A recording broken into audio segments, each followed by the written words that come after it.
நம்ம ஃப்ரெண்ட்ஸோட நினச்சப்பெல்லாம் மொபைலில் பேசுகிறது போல் இயேசுவோட பேசுகிறதுக்கு ஒரு மொபைல் இருந்தால் எவ்வளோ நல்லாயிருக்கும். அப்படி ஒரு மொபைலை தான் நான் உங்களுக்கு தரப்போகிறேன். அந்த மொபைல் என்ன, அது எப்படி யூஸ் பண்ணணும், அதுதான் இந்த வீடியோவில் நம்ம பார்க்க போகிறோம். முதலாவது, வெறும் மொபைல் மட்டும் இருந்தால் நம்ம ஃப்ரெண்ட்ஸோட பேச முடியுமா? முடியாது.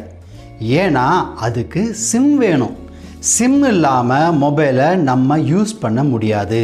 அதே மாதிரி தான் ரட்சிப்பு இல்லாமல், அதாவது பாவ மன்னிப்பின் நிச்சயம் இல்லாமல் நம்ம இயேசுவோட பேசவே முடியாது. ரெண்டாவது, சிம் மட்டும் போட்டால் போதுமா? அதுக்கு ரீசார்ஜ் பண்ணணும். அப்போ தானே நம்ம ஃபோனில் பேச முடியும், இல்லையா? அதே போல தான் இயேசுவோட பேசுகிறதுக்கு நீங்கள் ஒரு சின்ன விலைக்கரையை செலுத்தணும்.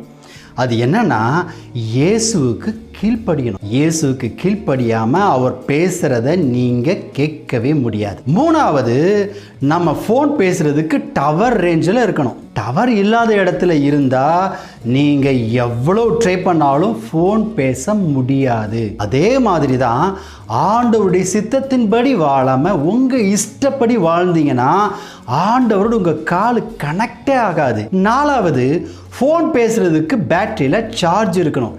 நீங்கள் சார்ஜே போடாமல் ஃபோன் பேச முடியுமா? முடியாது. அதே போல் நீங்கள் தேவனுடைய பிரசன்னத்தில் இருந்தால் தான் ஆண்டவரோடு பேச முடியும். ஐந்தாவதா, ஃபோனை சார்ஜ் பண்ணணும்னா அதுக்கு சார்ஜர் வேணும். சார்ஜர் இல்லாமல் சார்ஜ் பண்ண முடியாது.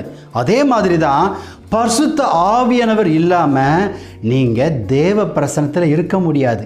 அதனால் பரிசுத்தாவினுடைய அபிஷேகம் கண்டிப்பாக வேணும். ஆறாவது, இதெல்லாம் இருந்தாலும் நீங்கள் யாருக்கு பேசணுமோ அவங்களுக்கு முதல்ல ஃபோனை பண்ணணும்.